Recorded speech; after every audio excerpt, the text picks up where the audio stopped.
नमस्कार।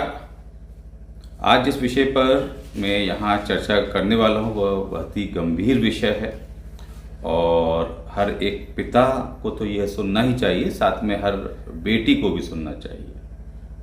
जी हाँ, क्योंकि बाप बेटी के संबंध का जो विश्वास होता है उसी पर आज की ये एक छोटी सी, मैं समझता हूँ कि चिंतन है ये, और इस उम्मीद से बना रहा हूं कि शायद समाज में कुछ न कुछ परिवर्तन इस चिंतन को देखने के बाद आ पाए। तो पहले मैं एक प्रश्न से शुरू करता हूं।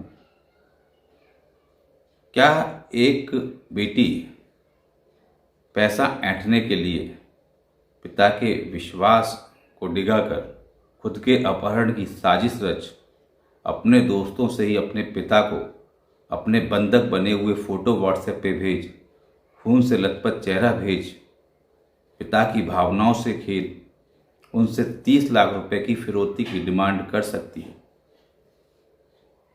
आप में से कई लोगों को बड़ा ही असहज लग रहा होगा इस सवाल का जवाब देना, लेकिन ऐसा हुआ है।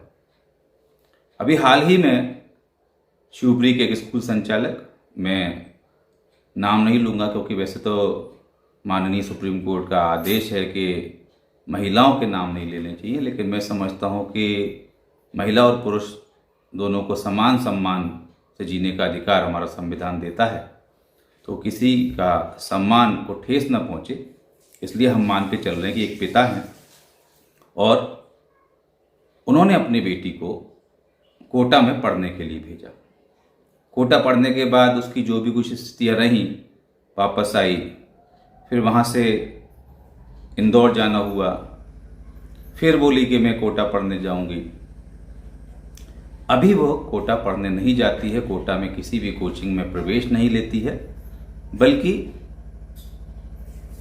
उसके पिता को ये सूचना मिलती है कि उसका अपहरण हो गया। उसके पिता के व्हाट्सएप पे मैसेज आते हैं, 30 लाख की फिरौती मांगी जाती है। पिता घबरा जाते हैं, बेटी से इतना प्रेम, उसके लिए उनका शायद पूरी की पूरा जो अंदर आत्मा होती है वो कलेजा जो है उनके मुंह में आ गया होगा, इधर उधर भाग रहे हैं। मतलब उन्होंने इतना तक प्रयास कर डाला कि हमारे देश के नागर विमानन मंत्री, केंद्रीय मंत्री ज्योतिरादित्य सिंधिया से तक गुहार लगा दी। सिंधिया जी ने तक प्रयास किए, उन्होंने पिता से बात की फोन पर, उन्होंने ढांढस बंधाई कि आप चिंता न करें, मैं आपके साथ हूँ, न्याय होगा, आपकी बेटी को ढूंढ के लाया जाएगा। लेकिन ये बात ना तो सिंधिया जी को पता था, ना उस पिता को पता था कि ये लड़की तो सबको धोखा दे रही है, पूरे देश के सिस्टम के साथ खेल रही है, वो तो ठीक है, लेकिन एक पिता के, अपने पिता की भावना के साथ भी खेल रही है। जब मामला हाई प्रोफाइल हो गया, पॉलिटिकल प्रेशर भी पड़ने लगा, पुलिस ने जो देखा वह सब कुछ उस समय पुलिस अधिकारियों को हैरान करने वाला लगा। वही लड़की रेलवे स्टेशन पर अपने 2 दोस्तों के साथ आराम से जाती हुई सीसीटीवी कैमरे में कैद हुई, और इस घटना से पुलिस ने ये तो समझ लिया कि इस लड़की का अपहरण तो नहीं हुआ है। और जब पूरी पड़ताल करी, जैसा कि अमृतांश दुहान एसपी ने बताया है, उसके आधार पर बता रहा हूँ कि ये सब देखा, और पुलिस ने जब पूरी पड़ताल करी तो पाया कि वह लड़की अपने दोस्तों के साथ ही गायब है और उसका एक षड्यंत्र है जिसमें वह अपने बाप को धोखा दे रही है, उनसे 30 लाख रुपए फिरौती केवल अपने खुद के ऐशो आराम के लिए मांग रही है। 30 लाख रुपए लेकर वह विदेश जाना चाहती है अपने दोस्तों के साथ। ये घटना है, इसका काफ़ी कुछ खुलासा अभी हो चुका है। हालांकि अभी तक लड़की का अपने पिता से सामना नहीं हुआ है और पिता का अपने लड़की से सामना नहीं हुआ है, लेकिन मैं आपको बता दूं कि अभी इन सब स्थितियों के बाद भी शायद वह पिता यही सोच रहे होंगे कि मेरी बेटी शायद अभी भी कहीं फंसी हो और मेरे सामने आ जाए। तो ये जो घटना है ये हमें एक चिंतन करने को मजबूर करती है कि किस ओर जा रहा है हमारा समाज, किस ओर जा रहा है रिश्तों का विश्वास। कितने विश्वास से आप में से न जाने कितने पिता अपने बच्चों को पढ़ने के लिए इंदौर, कोटा, दिल्ली और विदेश तक भेजते हैं। इस तरह की घटनाएं होंगी तो कहीं ना कहीं हर पिता के मन में संशय पैदा होगा। लेकिन बात संस्कारों की होती है। लेकिन संस्कार तो हर माँ बाप चाहते हैं कि बच्चों को अच्छा दें। फिर गड़बड़ कहाँ हो जाती है? गड़बड़ हो जाती है वहाँ जहाँ थोड़ा सा आप मॉनिटरिंग की कमी करते हैं। आज जब आप अपने बच्चों को स्मार्टफोन देते हैं तो स्मार्टफोन के साथ साथ आप छोटी छोटी बातों की जानकारी रख सकते हैं, वीडियो कॉल के थ्रू जानकारी ले सकते हैं। इस मामले में भी जब बच्ची ने बोला कि मैंने कोटा में एडमिशन लिया है, आपको ये चीज़ पता करनी चाहिए कि एडमिशन है या नहीं, पढ़ रही है या नहीं। तो कहीं ना कहीं छोटी मोटी लापरवाही होती है और फिर वह दोस्तों के बीच के बाहर जो एक अलग ग्लैमरस लाइफ दिखाई देती है उसमें बच्चे ट्रैप हो जाते हैं।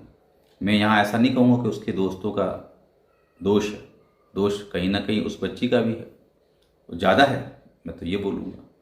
तो इस तरह की घटनाएं जो समाज में हो रही हैं वह हमें इस चिंतन के लिए मजबूर कर रही हैं कि इस तरह की घटनाएं लगातार क्यों बढ़ती जा रही हैं।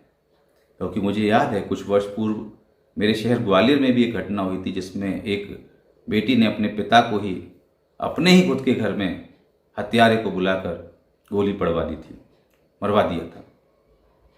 तो इस तरह की घटनाएं बाप बेटी का विश्वास के एक रिश्ते में ऐसे क्या कारण पैदा हो जाते हैं कि बेटी को लगा कि मैं अपहरण करा लूँ, पिता तो मुझे बहुत प्रेम करते ही हैं। ये बेटी को पता होगा कि पिता बहुत प्रेम करते हैं और उस इमोशन में आके वो आराम से 30 लाख रुपए दे देंगे। तो उसको बड़ा एक इजी लगा होगा, फिल्मों से प्रभावित होगी, आजकल OTT प्लेटफॉर्म पे जो वाहियात कार्यक्रम आ रहे हैं उससे प्रभावित होगी, वो कुछ फालतू चीज़ें बहुत सिखा रहे हैं। तो उन सबको आकर उसने ये सब पूरा षड्यंत्र रचा होगा। षड्यंत्र में मास्टरमाइंड अभी कौन था ये पता नहीं, ये लड़की थी या उसके दोस्त थे, लेकिन जो भी थे, लेकिन ये एक समाज में जिस तरीके की एक अलग तरह की विसंगति आ रही है, एक हम कहें रिश्तों के बीच में इस तरह से विश्वास के संग खिलवाड़ की प्रवृत्ति बढ़ रही है, इसके लिए हमें सोचने की ज़रूरत है, चिंतन करने की आवश्यकता है। और ये एकमात्र घटना नहीं है, मैं आपको बता दूं, होती तो छोटी मोटी बहुत घटनाएं हैं। एक शिक्षक के रूप में मैंने भी देखा है, लेकिन कई बार जब माँ बाप को, पिता को कोई व्यक्ति समझाइश देता है, वार्न करता है, तो वो छोटी घटनाओं को नज़रअंदाज कर देते हैं। उनके व्यापार की या उनके नौकरी की व्यस्तता रहती होगी, और जब इस तरह की बड़ी घटनाएं हो जाती हैं तब जाकर कुछ समय के लिए हम लोग सोच लेते हैं कि एक सबक लेंगे। लेकिन मैं समझता हूँ कि इस घटना से उन सभी पिता को भी सबक लेना चाहिए, उन सब बेटियों को भी सबक लेना चाहिए, और जो बेटियां यहाँ इस वीडियो को देख रही हैं उन्हें ये एक प्रण लेना चाहिए कि वो अपने पिता को विश्वास दिला सकें कि वह तो अपने जीवन में कभी भी ऐसी कोई घटना नहीं करेंगी कि उनके पिता का विश्वास टूटे। तो ये एक जो घटना हुई है, ये घटना हमारे पूरे समाज को झंझोर कर रख देने वाली घटना है और साथ में एक सबक लेने वाली घटना है। तो मैं ये समझता हूँ कि यहाँ जो भी लोग इस घटना को देख रहे हैं, ये कोई सनसनीखेज खबर है, समाचार में पढ़ी, चर्चा करी, आरोप प्रत्यारोप लगाए और ख़त्म कर दिया, वहाँ तक विराम देने की आवश्यकता नहीं होगी। एक लंबे मंथन की आवश्यकता है।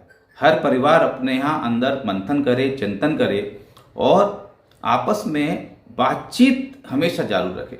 देखिए, जो कन्वर्सेशन गैप होता है, बातचीत में विराम लग जाता है बीच में, उस वजह से कई बार दूरियां बढ़ती हैं और इस तरह की घटनाएं होती हैं। तो कहीं ना कहीं ये एक चिंतन की बात है, मंथन की बात है, ये हर परिवार को करना चाहिए, जिससे कि आगे आने वाले समय में इस तरह की घटनाएं हमको कहीं भी पढ़ने को समाचारों में ना मिले। तो यही एक मेरा प्रयास है इस वीडियो को बनाने का कि इस तरह की घटनाओं की पुनरावृत्ति ना हो। और यदि वीडियो पसंद आया हो तो ज़्यादा से ज़्यादा परिवारों में शेयर करें, ताकि समाज में जो एक पिता और बेटी का विश्वास का रिश्ता होता है उसको हम और मजबूती से कायम कर पाएँ। आप सभी को नमस्कार। जय हिंद।